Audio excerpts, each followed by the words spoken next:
से नहाते हो, कितने जीव मरते हैं। बस तुम्हें इतना करना है, या तो आज से नहाना बंद कर दो, जैसा मैंने कर दिया।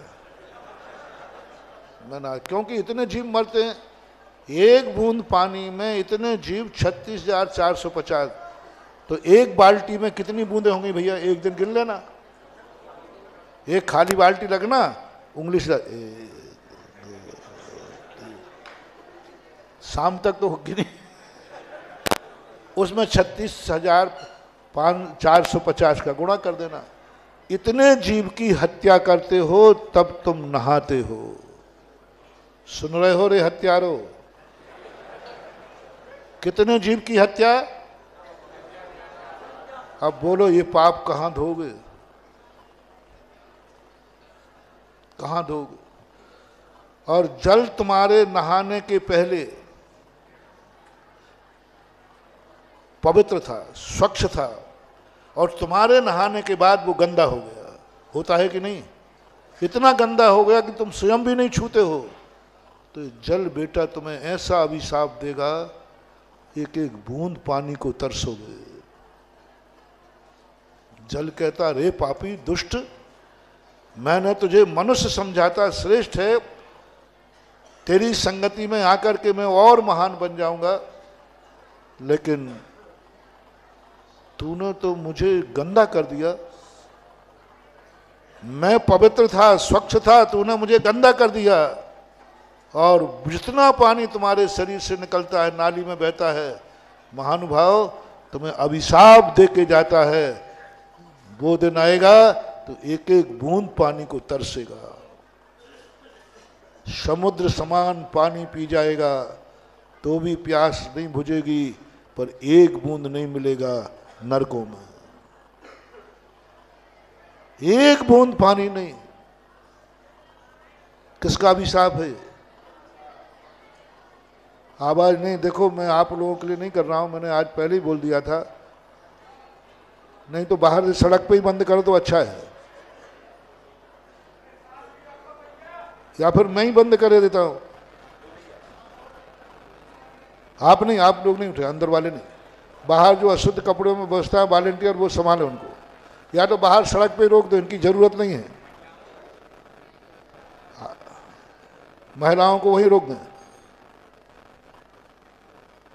ऊपर भी जगह नहीं है, ऊपर मत जाओ।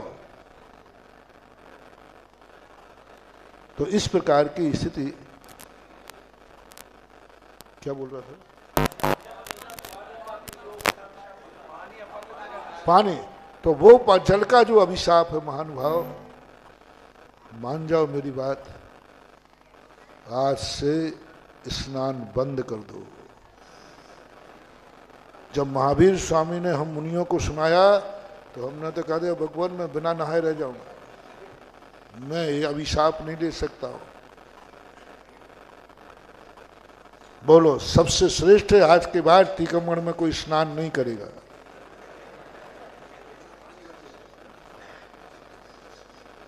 महाराज नहीं चलेगा, नहीं चलेगा, स्नान तो करूंगा। अरे तुम में किसी में इतनी अकल नहीं है कि खड़े होगा, महाराज नहीं करूंगा अब स्नान। हिम्मत तो करो कहने की, नहीं करूंगा महाराज स्नान, आज के बाद नहीं करूंगा, लेकिन शर्त एक है, स्नान तो नहीं करूंगा पक्का है, लेकिन आपको आहार लेना पड़ेगा बिना स्नान के। अरे हमें भी चुप करना सीखो रे। और महाराज मैं अभिषेक तो करूंगा, अब बिना स्नान के अभिषेक करने की अनुमति हो और बिना स्नान के आहार लेने की अनुमति हो तो छोड़ दूंगा। थोड़ा मुझे भी धमकाओ, बोलो मैं दे दूंगा छूट के नहीं दूंगा। मैं नहीं दूंगा, बिना स्नान किए मैं आहार लूंगा नहीं। महाराज आपके साथ पर स्नान करो सो आप मार रहे हो, इतना पाप लगेगा, और बिना स्नान के आप लोगे नहीं, बिना स्नान के अभिषेक।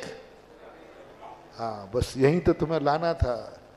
जिनवाणी माँ कहती है इनसे कहलवाओ, अब तुम स्नान करना, तो कह देना, हे जल मैं स्नान नहीं कर रहा हूं, मैं क्या करूं, जिनवाणी की आज्ञा है, मेरे अभिषेक का नियम है और बिना स्नान के अभिषेक नहीं कर सकता, इसलिए तो मैं तो अभिषेक के लिए स्नान कर रहा हूं बाथरूम में।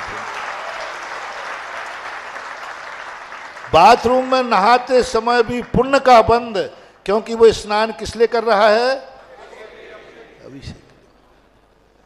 बाथरूम में भी चमत्कार है, क्योंकि अभी, लेकिन नहाते समय ये भाव आना चाहिए कि मैं किसके लिए नहा रहा हूं।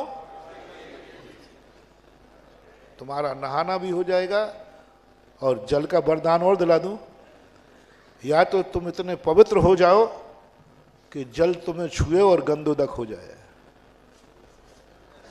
बोलो टीकमगढ़ में ऐसा कौन व्यक्ति है जो स्नान करे और उसका जल गंधोदक हो जाता है? नहीं, मैं टीकमगढ़ का नहीं हूं, मैं तो सारी दुनिया का हूं। कोई नहीं है ना? लेकिन पहले तुम गंधोदक कहोगे भी ना, तो पहले हम वो तुम्हारे स्नान का जल तुम्हारे ऊपर ही ढालेंगे। नहीं, तो बस एक तरीका और बचा है, या तो पवित्र हो जाओ या एक लोटा जल ऐसी आत्मा पर ढाल दो जिसके ढलने के बाद वो गंधोदक बन जाए। या तो स्वयं पवित्र हो कि गंधोदक बन जाए, या फिर ऐसी आत्मा पर ढाल दो जिससे वो गंधोदक बन जाए। दो में से सही सरल रास्ता कौन सा है? महाराज बाबा जी को नहा देंगे। हाँ, अब जल का वरदान लो। जल कहता है तूने मुझे गंदा किया, कोई बात नहीं, लेकिन तूने मुझे इतना महान बता दिया, मैं कभी भगवान के सिर पर नहीं पहुंच सकता था, तूने सिर पर, और मुझे महाराज छू नहीं सकते थे, और तेरी बदौलत है कि महाराज ने मुझे सिर पे धारण कर लिया। उस समय जो जल तुम्हें वरदान देगा, जाओ जल नहीं तुम्हारे कंठ से अमृत झरेगा, उस जल का वरदान है। हाँ, इनमें से रेज निकलती हैं, जब नाली में जाता है जल नकारात्मक रेज निकलती है, और वही जल जब ऊपर ढालते हो सकारात्मक रेज निकलती है। कितना बड़ा जल कहता है, मैं जिंदगी में तो पापी जीव हूँ, स्थावर हूँ, ओहो श्रावक की बदौलत आज मैं भगवान के सिर तक पहुँच गया। आज मैं गंधोदक इतना पूज्य बन गया कि मुनिराज भी मेरी वंदना कर रहे हैं। तो जल का वरदान तुम्हें लेना है अभिषेक करने से। कितने लाभ हैं बता रहा हूं, कितनी महिमा है ये बता रहा, लेकिन बस एक ही है कि उसके लिए आप लोगों को स्नान किसके लिए करना है? कपड़े मंदिर के नहीं। अब कपड़ों का अतिशय सुनो, घर में धोती दुपट्टा हर व्यक्ति से मेरा कहना, पहले महिलाएं पुरुष भी होते थे, कितने कपड़े हों, एक जोड़ी कपड़े मंदिर के अलग से होते थे। पुरानी दादियों से हो तो पूछ लो, मंदिर का साड़ी कपड़े अलग ही होते थे। वो मंदिर आते समय पहनते थे, मंदिर से जाकर के मंदिर के उससे भोजन नहीं करते थे। ये बहुत बड़ा लॉजिक था महानुभाव। हर व्यक्ति से मेरा कहना है, तुम्हारे पास कितने भी कपड़े हों, एक जोड़ी कपड़ा हर व्यक्ति को मंदिर के नाम का रखना है। 8 वर्ष का होते ही बच्चे को एक कपड़ा मंदिर के नाम से रखना है। यात्रा करो तुम खूब, सब कपड़े रखो, लेकिन वो मंदिर का धोती दुपट्टा जरूर अटैची में रख के जाना है। मंदिर का 2 चीजें जरूर रख के जाना अटैची में, मंदिर का धोती दुपट्टा और अष्टद्रव्य। कोई पूछे क्यों?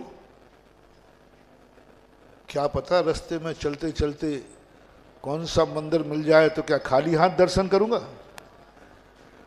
चलते चलते मुनि महाराज मिल गए तो कहां से दर्शन करूंगा? इसलिए अष्टद्रव्य की एक छोटी सी पोटली डाल देना। मान लो धोती दुपट्टा कहीं यदि अभिषेक करने का मौका मिला तो क्या मैं दूसरों की धोती पहनूंगा? अपनी धोती रख के जाना। और इस धोती में कितना चमत्कार है देखना। आपके घर में यदि अभिषेक का धोती दुपट्टा सूख रहा है, मेरी गारंटी है 24 घंटे तक उस घर में सारे दुनिया के भूत भी आ जाए, उस घर में प्रवेश नहीं कर सकते जिस घर में धोती दुपट्टा हो। अभिषेक करने वाला धोती दुपट्टा हो। बच्चे का नाम का एक धोती दुपट्टा रख दो, चाहे भली वो हफ्ते में एक दिन अभिषेक करता हो। अभिषेक जिस धोती दुपट्टा से किया है वो धोती दुपट्टा तुम्हारे घर में सूखना चाहिए। बस मैंने प्रैक्टिकल किया है। एक व्यक्ति एक घर में कुछ निब्बू फिब्बू फेंकता था। एक व्यक्ति परेशान हुआ। मैंने कहा भाई तू कुछ मत कर, अभिषेक करना शुरू कर दे और घर का धोती दुपट्टा अपने घर में डाल दे।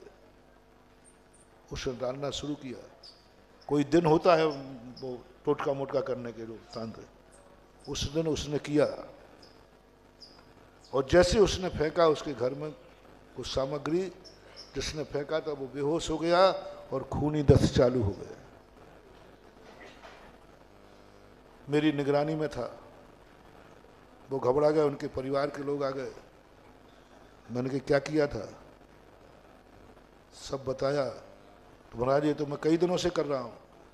मैंने कई दिनों से कर रहे थे, बात अलग है। और अब की बात, उस घर में अभिषेक का धोती दुपट्टा सूख रहा है। और सारी बात उन्हें कबूल की।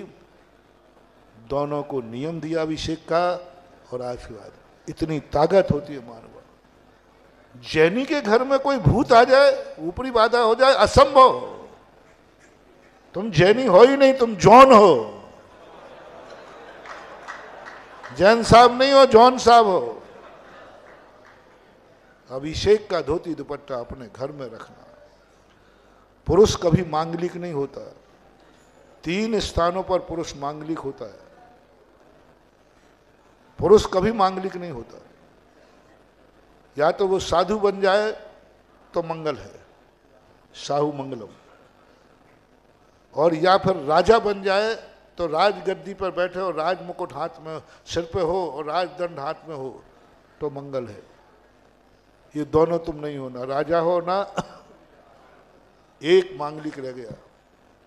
सबसे बड़ा सगुन है घर से धोती दुपट्टा पहनकर हाथ में पुंज लेकर कोई मंदिर को आ रहा हो। इससे बड़ा सगुन कुछ हो नहीं सकता।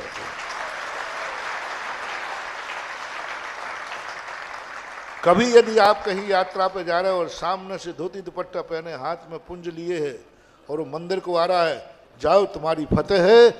सबसे बड़ा सगुन हो गया। धोती दुपट्टा पहन करके मंदिर का और अष्टद्रव्य ले लेता है, तब पुरुष मंगल रूप हो जाता है। अब घर से तुम धोती दुपट्टा पहन के अष्टद्रव्य लेके आओगे, रास्ते में कितनों का सगुन करोगे, कितनों का मंगल करोगे? तुम यहां आके बदल लेते।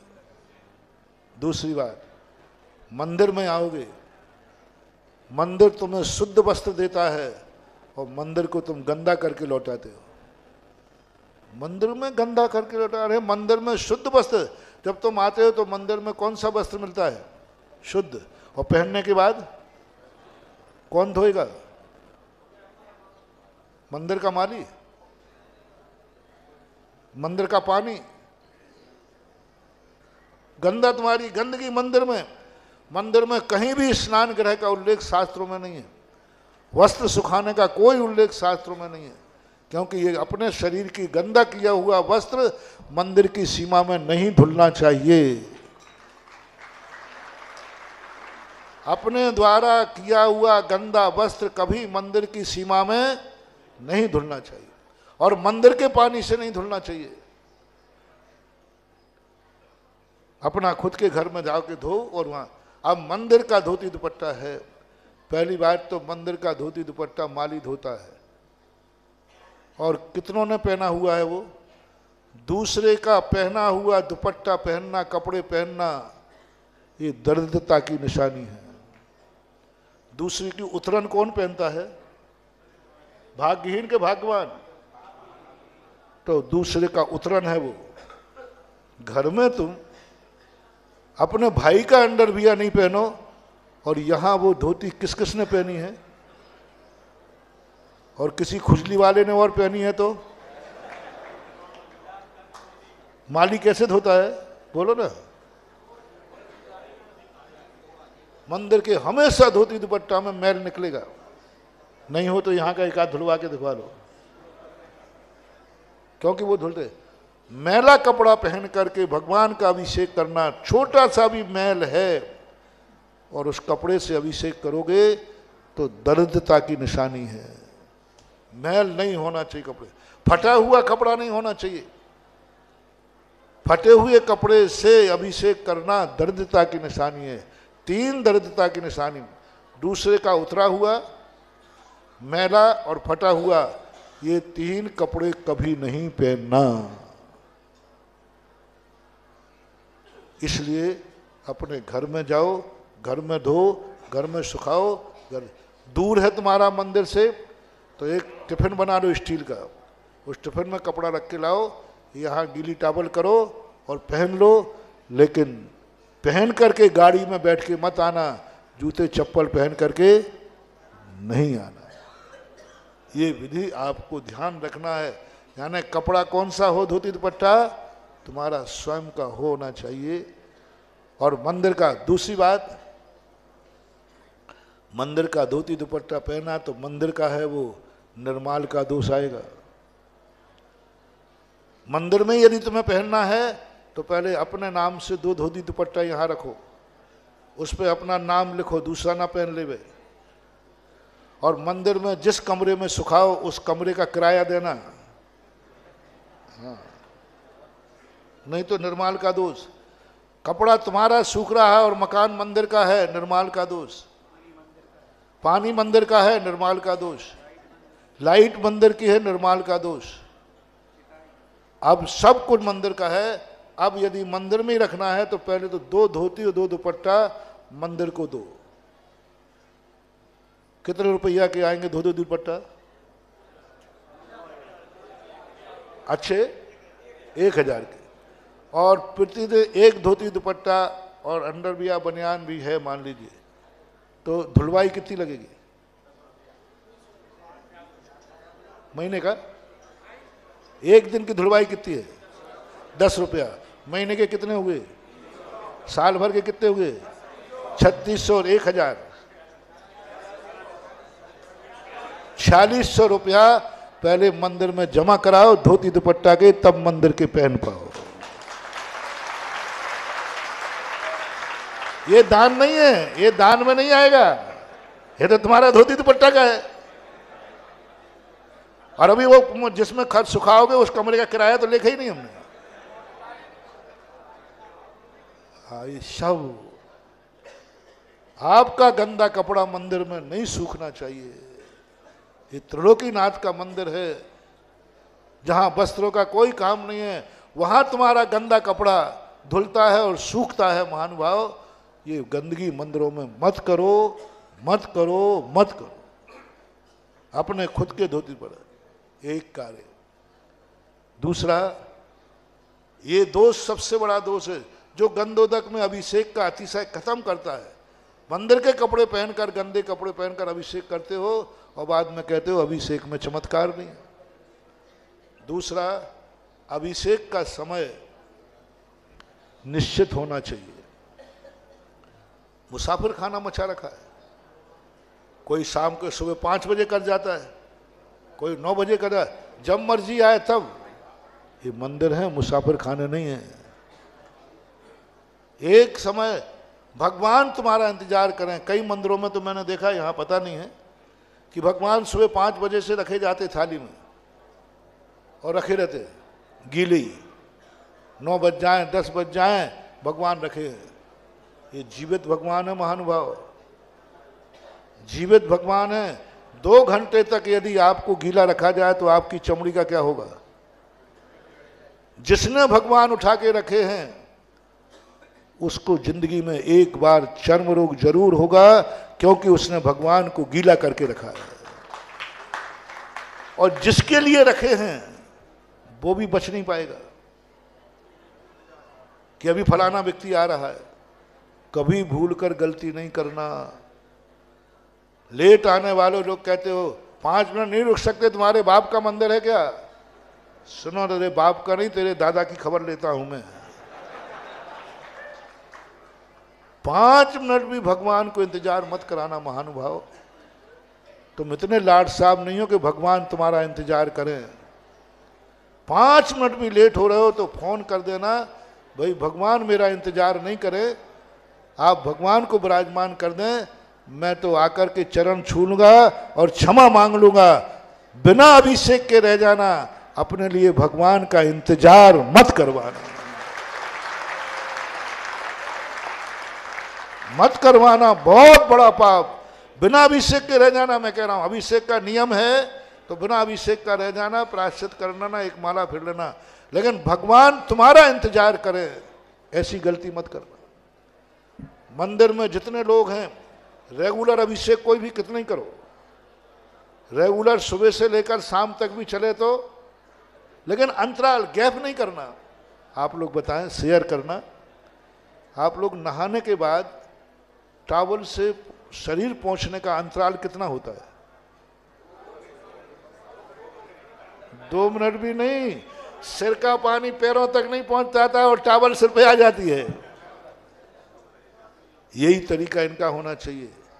अभिषेक रुका नहीं, मंदिर में देखो कोई नहीं, सबका हो गया, तुरंत पहुंच दो, तुरंत पहुंच दो, तुरंत प्रक्षाल करके विराजमान कर दो। और एक बार विराजमान करने के बाद दोबारा अभिषेक नहीं होना चाहिए। जो लेट आएंगे वो भगवान के चरण छूले में, अभिषेक एक बार ही मंदिर में हो। तुम लोग अपने अपने अभिषेक कर रहे हो ना, इसमें कुछ नहीं होने वाला।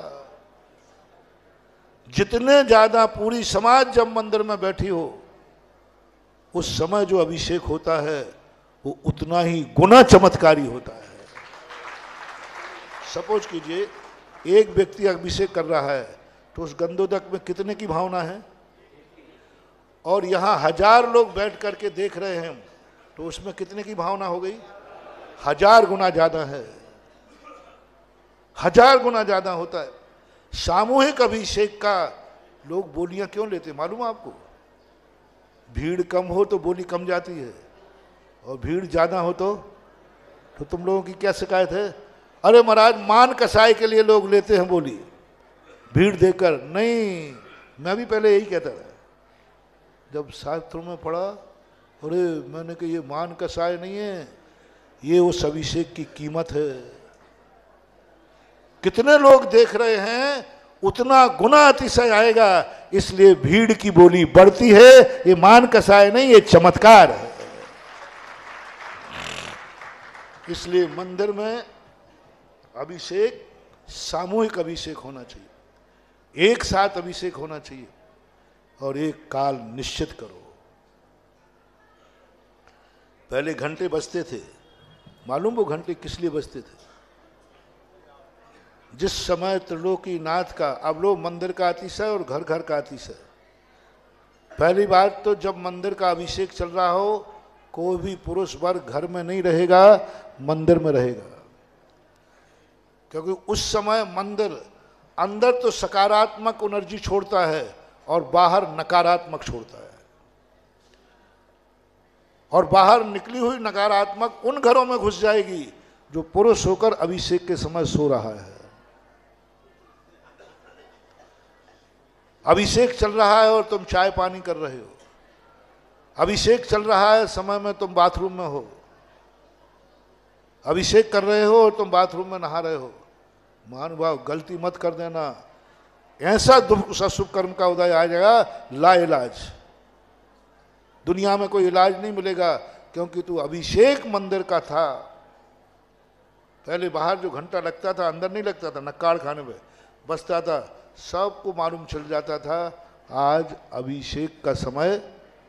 बस चाय पानी बना लेना, पीना मत। कितनी देर? अभिषेक का समय। बाथरूम मत जाना, बच्चा स्कूल जाए तो उसको बता देना, बेटा इतने बजे बाथरूम मत जाना, ये अभिषेक का समय है। उतने समय तुम नहाना नहीं जिस समय अभिषेक चल रहा हो भगवान का। कोई गंदा कार्य नहीं, कोई भोजन नहीं। घर के बाथरूम बंद कर दो उस समय जिस समय तुम्हारे मंदिर में अभिषेक का समय हो। नहीं तो कितना गंदा कार्य, इधर भगवान पे जल की धारा चल रही है, तुम्हारे भगवान पर, इष्ट देवता पर, और तुम हर सुसु कर रहे हो। कितना गंदा कार्य हो रहा, बोलो कितना गंदा कार्य। मत करना महानुभाव, मत करना।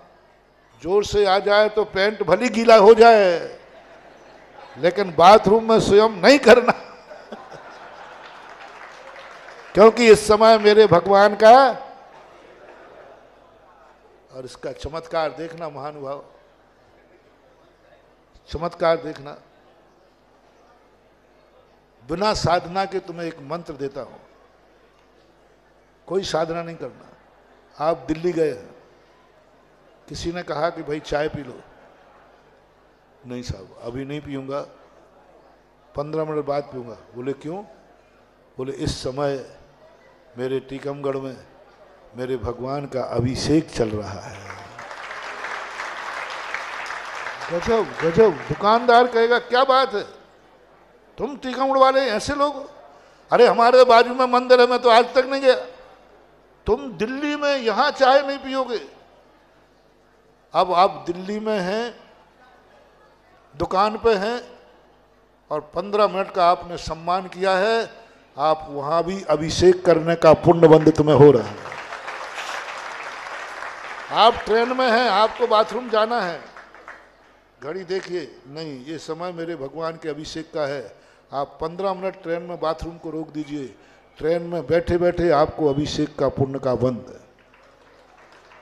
और उस समय वर्णनाएं कहती, भगवान कहता है तूने मेरा दिल्ली में भी सम्मान किया, तूने उस दुकानदार के सामने मेरी महिमा बताई, तू मंदिर के बाहर भी मेरा सम्मान कर रहा है। जा, अब जहां जहां तू रहेगा मेरी छाया तेरे साथ रहेगी।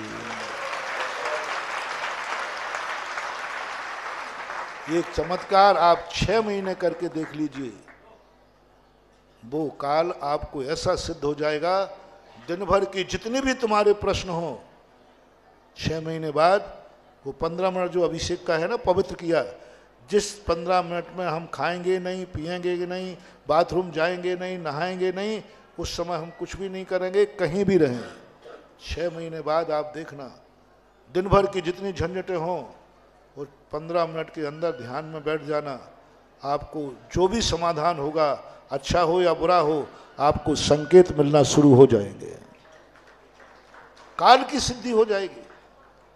इसलिए काल आप लोग निश्चित करें मंदिर का, वो निश्चित। अब जो बिना काल के करेगा, अब जितने लोगों को मालूम नहीं है कि अभी अभिषेक हो रहा है और कोई बाथरूम में जा रहा है, मालूम नहीं है, तो यहाँ जो अभिषेक कर रहा है उसको इतना बड़ा पाप होगा, क्योंकि उसने सबसे कहा ही नहीं।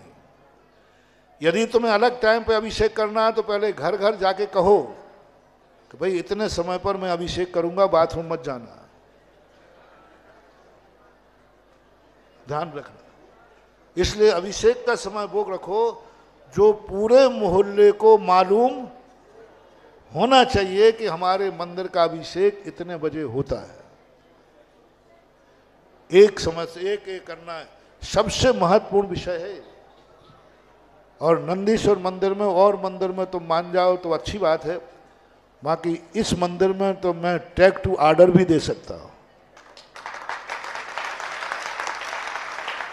क्योंकि मैंने जिस मूर्ति में सूर्य मंत्र दिया है, ये मंदिर में अतिशय होना चाहिए। और इस मंदिर का जो गंधोदक है, सारे टीकमगढ़ में चमत्कार दिखाना चाहिए।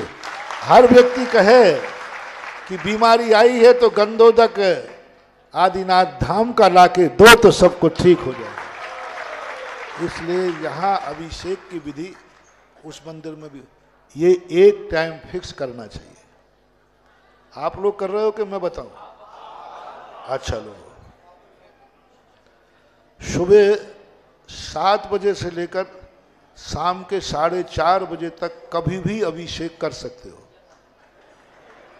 मैं टाइम ही ऐसे बताऊं, किसी का विरोध ही नहीं होगा। सुबह 7 बजे से लेकर कब तक कहा? 4:30 बजे तक कभी भी आओ, अभिषेक करोगे, ये मेरी तरफ से। लेकिन शर्त एक है कि 7 बजे से 4:30 बजे तक टीकमगढ़ में कोई सूसू नहीं जाएगा।